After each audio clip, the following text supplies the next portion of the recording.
प्रकार से होता है, मैट्रिक्स के टाइप्स, मैट्रिक्स को कैसे लिखा जाता है, और मैट्रिक्स की इक्वलिटी के बारे में पढ़ा था। और 3.1 के 3-4 क्वेश्चंस किए थे जो बोर्ड एग्जाम की दृष्टि से इंपॉर्टेंट थे। आज अपन लेक्चर सेकंड स्टार्ट कर रहे हैं और लेक्चर सेकंड में आज अपन पढ़ेंगे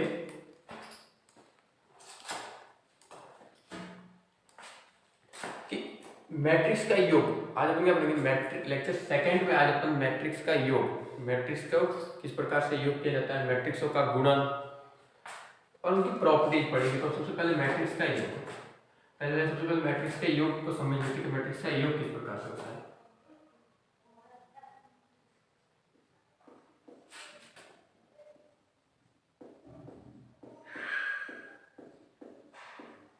मैट्रिक्स का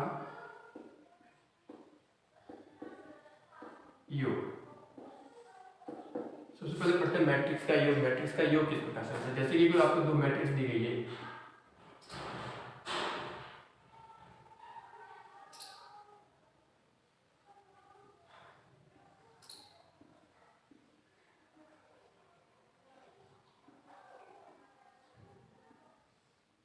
एक सी मैट्रिक्स ये दी गई है और एक डी मैट्रिक्स दी गई है, 1 2 4 3 2 4 1 4 2।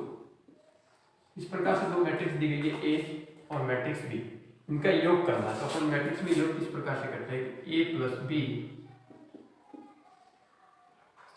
3 9 4 2 3 4 3 4 9 प्लस 1 2 4 3 2 4 1 4 2। तो इनका योग किस प्रकार से करेंगे, पहले का पहले से योग होगा, जैसे कि इस 3 का योग इसके 1 से होगा, 3 प्लस 1। इस 9 का योग इसके 2 से होगा, तो 9 प्लस 2। 4 का इसके 4 से होगा, तो 4 प्लस 4। इसी प्रकार से इनका होगा, इसी प्रकार से इनका होगा। तो अपन क्या करेंगे, 2 plus 3 3 plus 2 4 plus 4 3 plus 1 4 plus 4 और 9 प्लस 2। और इस प्रकार से इनका योग क्या हो गया, अपने पास ए प्लस बी मैट्रिक्स, नई मैट्रिक्स प्राप्त होगी। वो क्या होगा, 3 प्लस 1 4 9 प्लस 2 11 4 प्लस 4 8 2 प्लस 3 5 3 2 हो गए 5 4 4 8 3 1 4 4 4 8 और 9 प्लस 2 11। इस प्रकार से अपने को एक नई मैट्रिक्स प्राप्त हुई, ए प्लस बी। इस प्रकार से मैट्रिक्स का योग होता है। इसी प्रकार से पढ़ेंगे मैट्रिक्स का गुणन, कि मैट्रिक्स का गुणन किस प्रकार से होता है, मल्टीप्लाई ऑफ मैट्रिक्स।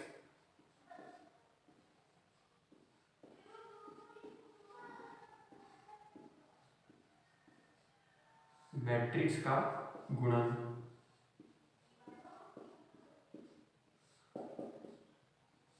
जब आपको ए और बी, ये तो मैट्रिक्स दी गई है, यही दो मैट्रिक्स दी गई है और इनका गुणन करना है, ए क्रॉस बी। तो अपन क्या करेंगे, 3 9 4 2 3 4 3 4 9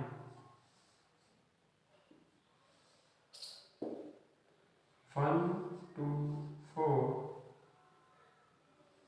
3 2 4 1 4 2। ये दो मैट्रिक्स है, इनका गुणन। तो गुणन में क्या करता है, पहली पंक्ति और पहला स्तंभ क्या करता है, पहली पंक्ति पहला स्तंभ, मतलब पहली रो और पहला कॉलम का मल्टीप्लाई कराएंगे। तो ये जो 3 है, इस 3 को पहली पंक्ति के 3 ले ली, तो पहले स्तंभ का 1, ये 1, तो 3 क्रॉस 1। इसी प्रकार से पहली पंक्ति का 2 और इधर से पहले कॉलम का 2, तो 2 क्रॉस 2। पहली पंक्ति पहला कॉलम लिया जाता है इसमें, और इधर इसी प्रकार से हो गया 3 क्रॉस 4 अभी क्या करेंगे, दूसरी पंक्ति और दूसरा कॉलम लेंगे। क्या करेंगे, दूसरी पंक्ति और दूसरा कॉलम। तो इस प्रकार से 9 क्रॉस 3, क्योंकि दूसरी पंक्ति का पहला अवयव 9 है और दूसरा स्तंभ के पहला अवयव क्या है, 3, तो 9 क्रॉस 3। इसी प्रकार से दूसरी पंक्ति का दूसरा अवयव है 3 और दूसरे स्तंभ का दूसरा एलिमेंट है 2, तो ये हो गया 3 क्रॉस 2।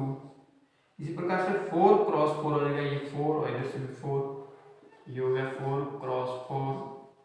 अब क्या करेंगे, तीसरी पंक्ति का तीसरा स्तंभ, तो ये ले ली तीसरी पंक्ति का तीसरा स्तंभ,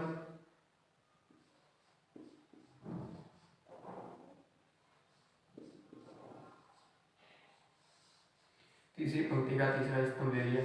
तो अपने को 3 क्रॉस 1 आ गया 3, 2 क्रॉस 2 4, 3 4 12, 9 3 27, 3 2 6, 4 4 60, 4 1 4, 4 4 60, 9 2 18।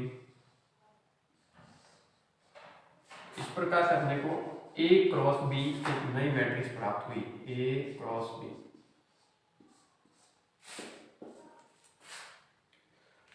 अब हम पढ़ेंगे इनके गुणधर्म, प्रॉपर्टीज पढ़ेंगे कि मैट्रिक्स के एडिशंस की प्रॉपर्टीज और मैट्रिक्स के मल्टीप्लाइज की प्रॉपर्टीज पढ़ेंगे।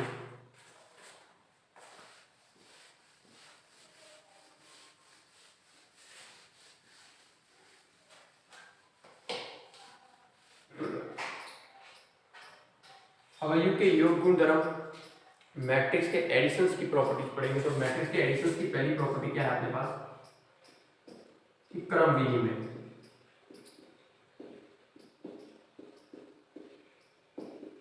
क्रम विनिमय, कम्युनिटी लॉ, कम्युनिटी लॉ। तो क्रम विनिमय क्या कहेंगे, जैसे कि कोई ए मैट्रिक्स दी गई है आपको, ये ए बराबर दे दिया गया आपको ए आई जे, और बी मैट्रिक्स दी गई है आपको बी आई जे। ये दो मैट्रिक्स दी गई है ए आई जे और बी आई जे। यदि इन दोनों को योग करवा दिया जाए, क्या करवा दिया जाए, एडिशन करवा दिया जाए, ए प्लस बी करवा दिया जाए, तो अपने को ए प्लस बी और बी प्लस ए दोनों क्या मिलने चाहिए, एक जैसे मिलने चाहिए, एक समान मिलने चाहिए। इनसे अपने को क्या मतलब ए प्लस बी और बी प्लस ए एक समान होने चाहिए। ये होगी अपनी कम्युनिटी लॉ, साहचर्य नियम। एसोसिएट लॉ, एसोसिएट लॉ, तो जो गुणन में एसोसिएट लॉ होता है वही इसमें भी रहेगा। जैसे कि कोई ए मैट्रिक्स ले लिया अपन ने, ए आई जे, मैट्रिक्स बी ले ली, बी आई जे, मैट्रिक्स सी ले ली, सी आई जे। इस प्रकार से तीन मैट्रिक्स ले ली, तो अपने को A B plus C equal किसके होना चाहिए, A plus B plus C. यानी कि यदि बी प्लस सी दो मैट्रिक्सों को पहले योग करके ए मैट्रिक्स में जोड़े, या फिर ए प्लस बी दो मैट्रिक्सों का योग करके सी मैट्रिक्स में जोड़े, क्या आना चाहिए, इक्वल आने चाहिए। तो वो क्या हो गई, साहचर्य नियम। फिर ये तत्वों का अस्तित्व क्या होता है, योग का तत्वों का अस्तित्व, योग की आइडेंटिटी। अभी क्या तीसरी मैट्रिक्स के आपके पास योग की आइडेंटिटी से आइडेंटिटी, तो योग की लिखूंगा, हाँ योग की, योग की तत्समक मैट्रिक्स। योग की तत्समक मैट्रिक्स क्या होती है, जीरो होगी। योग की तत्समक मैट्रिक्स शून्य मैट्रिक्स होगी। और इसी प्रकार मल्टीप्लाई की तत्समक मैट्रिक्स होती है 1। क्यों, क्योंकि कोई ऐसा नंबर दिया गया है, अपन तत्समक की डेफिनेशन से अपन क्या कहते हैं, तत्समक की डेफिनेशन क्या होती है पहले तो वो देखनी पड़ेगी कि जब ए को किसी ऐसे एलिमेंट से मल्टीप्लाई करवाना जिससे वापस ए प्राप्त हो जाए। क्या होता है, ए को किसी ऐसे एलिमेंट से मल्टीप्लाई करवाना जिससे ए प्राप्त हो जाए वापस। जैसे कोई 2 दिया गया, जैसे 2 में जैसे ऐसे एलिमेंट से मल्टीप्लाई करवाना है जिससे मुझे 2 प्राप्त हो जाए, तो क्या होगा, 1 होगा, तो मल्टीप्लाई के लिए क्या हो गया, तत्समक एलिमेंट 1 हो गया। इसी प्रकार से 2 दिया गया और एक ऐसा एलिमेंट चाहिए इससे वापस 2 प्राप्त होता है, तो 2 प्राप्त हो जाए तो अपने को एडिशंस के लिए ऐसा कौन सा एलिमेंट लेंगे कि वापस 2 प्राप्त हो जाएगा, तो वो होगा 0। तो इसी प्रकार से योग के लिए तत्समुख मैट्रिक्स क्या होगी, शून्य मैट्रिक्स, और गुणन के लिए हो गई 1। इसके विकर्ण में 1 दिए गए थे, अपन ने पढ़ के भी आ चुके थे फर्स्ट लेक्चर्स में। जब कोई ए मैट्रिक्स ए आई जे दिया जाए और मैट्रिक्स बी, तो इसकी क्या योग के लिए तत्समुख मैट्रिक्स, तो ए आई जे को मैं ऐसा किससे मल्टीप्लाई करवाऊंगा कि मुझे वापस क्या पढ़ा मिलनी चाहिए, ए आई जे मिलनी चाहिए, ए आई जे मैट्रिक्स। तो ये ए मैट्रिक्स से प्राप्त करने के लिए मुझे क्या करना है, जीरो मैट्रिक्स से मल्टीप्लाई करवाना है। 0 से मल्टीप्लाई करवाएंगे तो ये जीरो मैट्रिक्स है, इसे इस प्रकार से जीरो मैट्रिक्स बोला जाता है। ऐसे ही तो 3x3 क्रम की होगी तो इसे इस प्रकार से लिखेंगे, 2x2 क्रम की होगी तो 2x2 क्रम के हिसाब से लिखेंगे।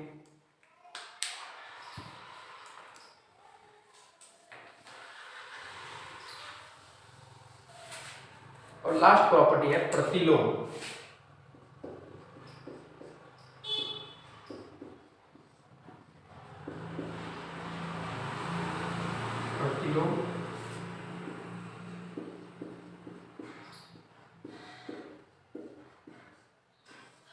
ये एडिशन की लास्ट प्रॉपर्टी है प्रतिलोम मैट्रिक्स।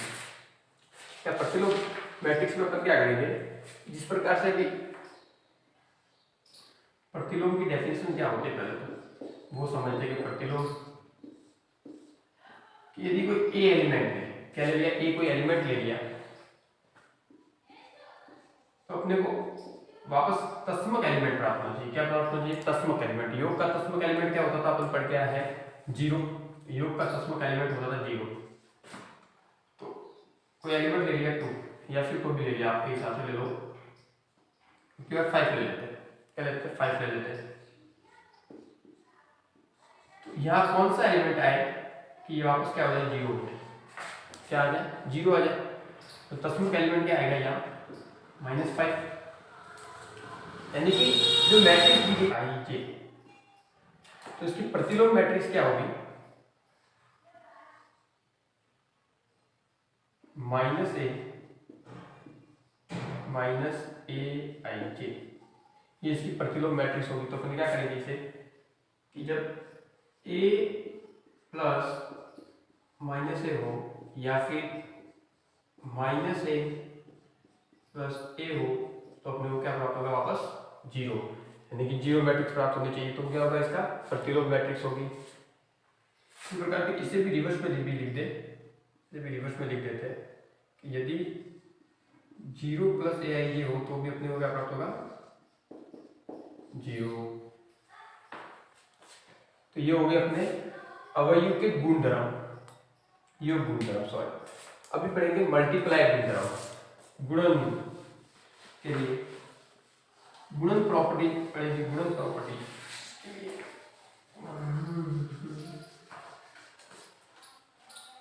गुणन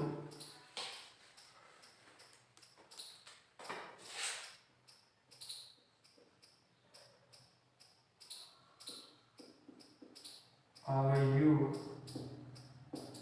के गुणन गुणधर्म।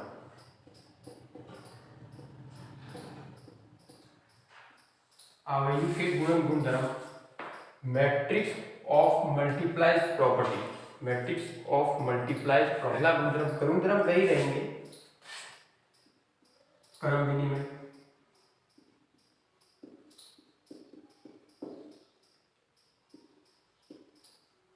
क्रम विनिमय। पहली प्रॉपर्टी क्या रहेगी, क्रम विनिमय, कम्युनिटिव लॉ। यदि ए क्रॉस बी किया जाए और बी तो बी क्रॉस ए किया जाए, ए क्रॉस बी और बी क्रॉस ए, तो अपने को क्या मिलना चाहिए, इक्वल मिलना चाहिए, आंसर इक्वल मिलना चाहिए। जैसे कि ए कोई मैट्रिक्स दी गई है ए आई जे और बी कोई मैट्रिक्स दी गई है आपके पास बी आई जे, तो यदि इनका मल्टीप्लाई करवा दिया जाए, ए आई जे बी आई जे इनका मल्टीप्लाई करवा दिया जाए तो दोनों इक्वल प्राप्त होना चाहिए। क्या? बी आई जे मल्टीप्लाई ए आई जे, यानी कि A multiply B, B multiply A multiply B और बी मल्टीप्लाई ए अपने को क्या होना चाहिए तो वो क्या होगी? क्रम विधि में मैट्रिक्स होगी।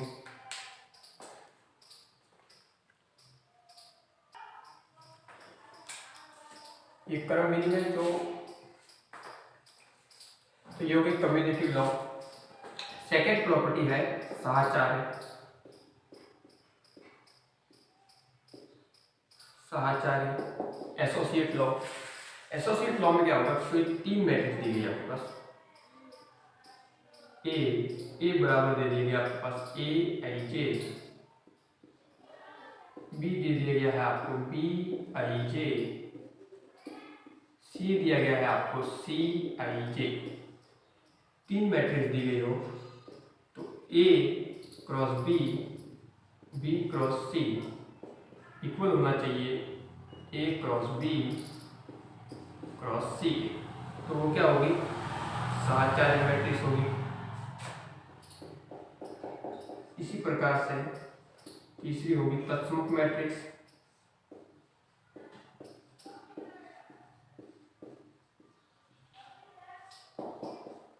तत्समुख मैट्रिक्स गुणन के लिए तो जब ए आपको दिया गया हो ए आई जे,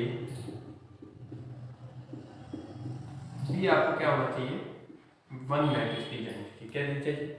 वन होनी चाहिए। बी क्या होनी चाहिए? वन मैट्रिक्स होनी चाहिए। जैसे कि 3 4 2 2 4 1 2 3 1 4 2 1 इस प्रकार की मैट्रिक्स दी गई है। तो इसके लिए तत्समुख मैट्रिक्स क्या होगी? 1 1 1 1 1 1 1 1 1। इससे मल्टीप्लाई करवाने पे वापस यही मैट्रिक्स प्राप्त होती है अपने को। तो ये क्या होगी? इसकी तत्समुख मैट्रिक्स हो गई।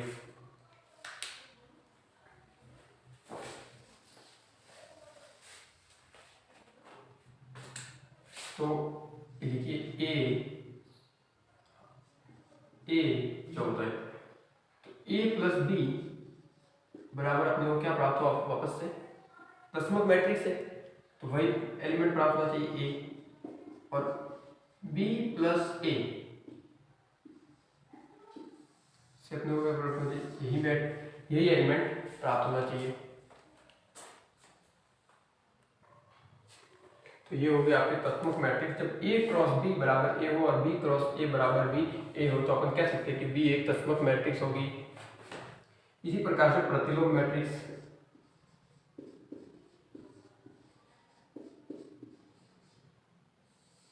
प्रतिलोम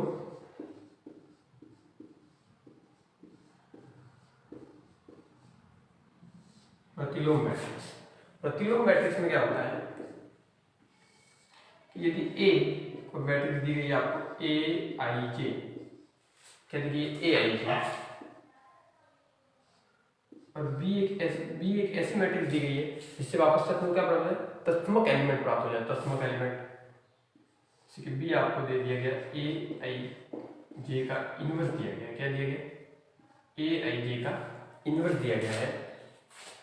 तो ए मल्टीप्लाई बी और बी मल्टीप्लाई ए करने पर आप लोग क्या प्राप्त हो जाए? इसकी वापस क्या प्राप्त हो जाए? तत्समुख मैट्रिक्स प्राप्त हो जाए। तो प्रतिलोम मैट्रिक्स होती है। तो क्रम विधि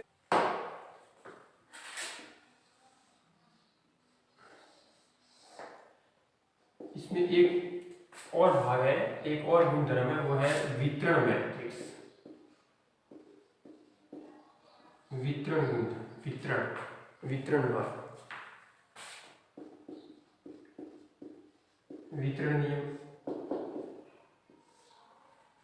वितरण नियम में क्या होता है कि जब ए बी प्लस सी क्या है? ए बी प्लस सी है तो अपन इसमें वितरण के स्वरूप क्या कहते हैं कि ए प्लस बी हो तो सी भी होना चाहिए। तो ये हो गई अपने पास वितरण मैट्रिक्स। जब ए बी प्लस सी का क्या करा जाए? योग करवा दिया जाए। ए का क्या करा जाए? मल्टीप्लाई करवा दिया जाए। तो जो अपने को आंसर मिलेगा उसमें यदि अपन कह देते ए प्लस बी और सी को मल्टीप्लाई करवा दिया जाए और उसका जो आंसर मिले वो दोनों इक्वल हो जाए तो क्या कहेंगे, वो वितरण मैट्रिक्स है।